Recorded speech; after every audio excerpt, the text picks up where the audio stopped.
विदेश सचिव हैं उनकी ओर से भी जानकारी दी गई थी कि प्रधानमंत्री मोदी पुतिन से बात करेंगे। उससे पहले उन्होंने हाई लेवल मीटिंग बुलाई थी जिसमें रक्षा मंत्री से लेकर एनएसए, विदेश मंत्री, सभी बड़े अधिकारी उसमें शामिल थे।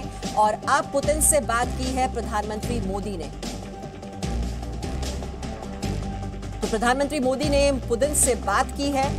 अब क्या डिटेल्स हैं, अब किस तर्ज पर यह बात की गई है, वो बहुत ही महत्वपूर्ण हो जाता है। और वैसे जो वहां के राजदूत हैं उनकी ओर से मदद की गुहार लगाई गई थी कि प्रधानमंत्री मोदी एक ग्लोबल प्लेयर हैं, ग्लोबल लीडर हैं और वो ही कन्विंस कर सकते हैं पुतिन से, क्योंकि भारत और रूस के बीच दोस्ताना संबंध हैं, बहुत ही अच्छे संबंध हैं। और ऐसे में प्रधानमंत्री मोदी ही उनसे बात कर सकते हैं और युद्ध को टालने की कोशिश कर सकते हैं। तो जिस तरह के हालात अब बने हुए हैं, यूक्रेन की ओर से भी ये मदद की अपील जो कि प्रधानमंत्री मोदी से की गई थी, लेकिन अब प्रधानमंत्री मोदी ने क्या बात की है पुतिन से वो बहुत ही महत्वपूर्ण हो जाता है। लेकिन सबसे जो बड़ी प्राथमिकता है भारत सरकार की वो स्पष्ट कर दी गई थी, जो बैठक बुलाई गई थी कि सबसे बड़ी प्राथमिकता है भारतीयों की वतन वापसी। ये सुनिश्चित किया जाए कि जो यूक्रेन में भारतीय छात्र फंसे हुए हैं, जो भारतीय लोग फंसे हुए हैं, उन्हें यहां पर देश में सुरक्षित लाया जाए। तो ये भारत सरकार की प्राथमिकता है,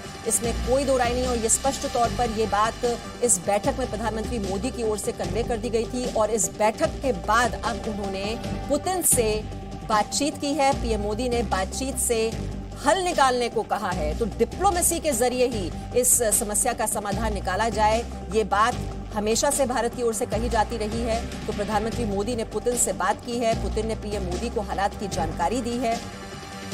और लगातार जो भारत का पक्ष रहा है इस संघर्ष में, जो कि हम देख रहे हैं रूस और यूक्रेन के बीच जो भीषण जंग जारी है, लगातार बात जो भारत की ओर से पक्ष रखा गया है वो यही कि डिप्लोमेसी के जरिए ये मामले का हल निकाला जाए और जो सैन्य टकराव दोनों देशों के बीच देखा जा रहा है उस स्थिति को रोका जाए। क्योंकि जो सैन्य टकराव है, युद्ध आगे आगे बढ़ता है तो इससे पूरी दुनिया को नुकसान होगा। तो प्रधानमंत्री मोदी ने पुतिन से बात की है, उन्होंने हालात की जानकारी दी है। हालांकि इस हमले के बाद पहली बार पुतिन सामने आए तो उन्होंने कहा कि उनके पास और कोई विकल्प नहीं था, युद्ध ही एकमात्र विकल्प था। तो पहले वहां के 2 अलगाववादी क्षेत्रों को अलग देश के रूप में मान्यता दी और सुबह ही ऐलान कर दिया मिलिट्री ऑपरेशन का पुतिन ने। और उनके इस ऐलान के 5 मिनट के भीतर ही कीव समेत अलग अलग प्रांतों में 12 जगह धमाके हुए और एक के बाद एक हमने देखा किस तरह से रूसी सेना वहां पर आगे बढ़ती चली गई। यूक्रेन में 3 तरफ से ये हमला बोला गया यूक्रेन पर। हालांकि यूक्रेन की ओर से लगातार ये बात कही जा रही है कि वो मैदान में डटे हुए हैं, वो सामना करने के लिए तैयार हैं। लेकिन साथ ही साथ उन्होंने पूरी दुनिया से गुहार लगाई कि उनकी मदद की जाए, सैन्य मदद भी की जाए।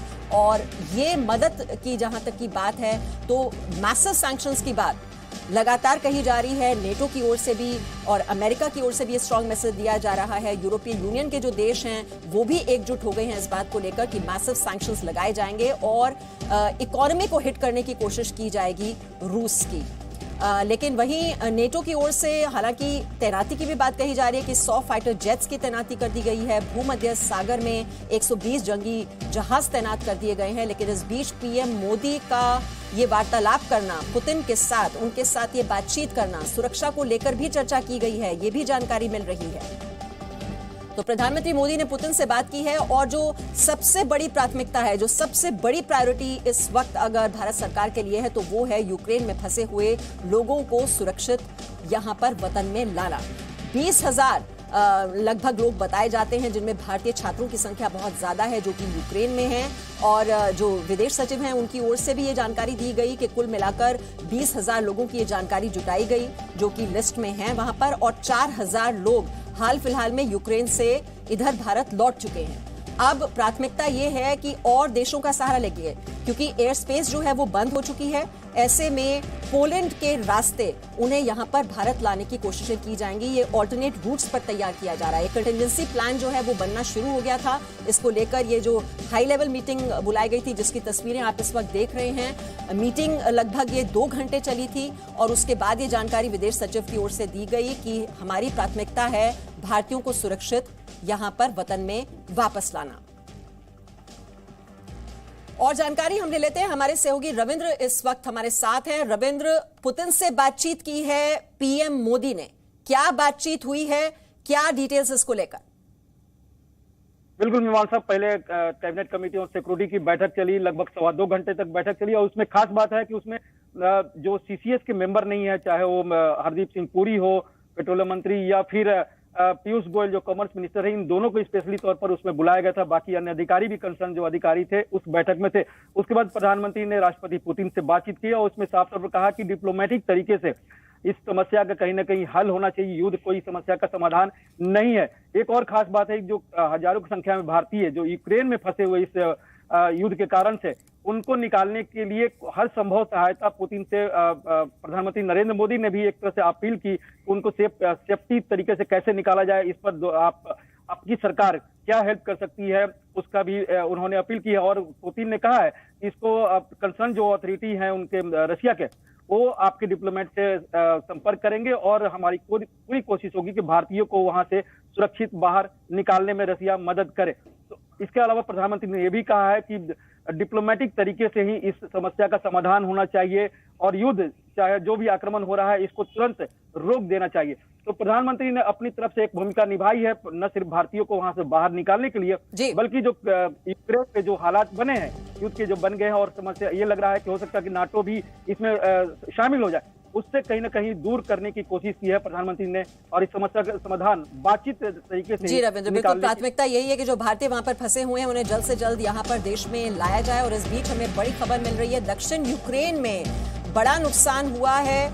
वहां पर 9 सैनिकों और 13 सिविलियंस की मौत की जानकारी मिल रही है।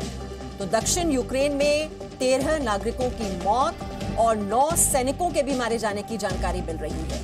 ये दक्षिण यूक्रेन के बारे में हम आपको जानकारी दे रहे हैं, जहां पर 13 सिविलियंस और 9 सैनिक मारे गए हैं। तो बड़ा नुकसान ये दक्षिण यूक्रेन में। तो हम देख रहे हैं अलग अलग हिस्सों में किस तरह से ये रूसी जो सेना है वो आगे बढ़ती जा रही है और ये नुकसान और हमले की जो जानकारी है ये अब अलग अलग इलाकों से आनी शुरू हो चुकी है। तो इसी अहम खबर के साथ यहां पर रुक रहे हैं एक छोटे से ब्रेक के लिए, जल्द लौटेंगे।